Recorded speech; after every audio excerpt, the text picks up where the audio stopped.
धनशक्ती विरुद्ध जनशक्तीमध्ये जनशक्तीचा विजय झाला आहे आणि निश्चितपणे मलाही वाटतं की हेच पॅटर्न पूर्ण देशमध्ये चालणार आणि इंडिया अलायन्स सरकारनं असं मला वाटतं। भरपूरची चुरस निर्माण झाली होती, कमी जास्त फरकाचं म्हणणार होतो, पण जो लीड बघितला तो लीडचा मार्जिन बघितल्यानंतर तुम्ही सर्वच तालुक्यात आघाडी घेतलेली आहे।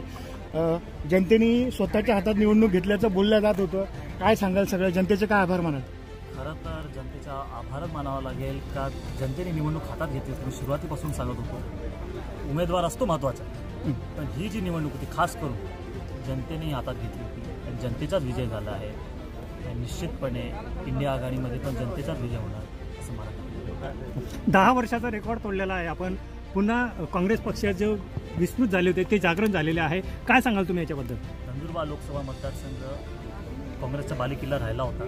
10 वर्षात कुठेतरी काय बिघडलं असेल, पण आज लोकांनी परत काँग्रेसचा पसंत केला आहे हे मला वाटतं आणि ह्याचा रिझल्ट तुम्हाला विधानसभेतही दिसेल आणि येत्या काळात जिल्हा परिषदेने दिसेल। ओके, काय आव्हान आहे तुम्ही निवडलं आव्हान काय काम आहे तुमच्याकडे? आता ॲक्शन प्लॅन बनवावा लागेल, पहिले आम्हाला बघावं लागेल की इंडिया आघाडीची सरकार येते की नाही आणि लोकांना न्याय मिळवून देणं हेच महत्त्वाचं काम राहणार आहे। जिल्ह्यातील कोणत्या प्रश्नांना आपण प्राधान्य द्याल? नेमके कोणते अशा समस्या तुमच्या डोळ्यासमोर आहेत की ते सुटल्या पाहिजे? प्रश्न आहे असे मागच्या वेळेसही सांगितलं होतं, प्रचाराच्या वेळेसही सांगितलं आहे। सिंचनाचा प्रश्न आहे, पाण्याचा प्रश्न आहे, रोजगार आहे, स्थलांतरित मजुरांचा प्रश्न आहे, आरोग्याचा प्रश्न आहे, टापे बुराईचाही मोठा प्रश्न आहे आणि निश्चितपणे हे सर्व मुद्दे घेऊन आम्ही जसं ह्या सॉल्व्ह करता येईल प्रयत्न करू असं मला वाटतं। तुमच्या विजयामध्ये चंद्रकांत रघुवंशीचा वाटा आहे का?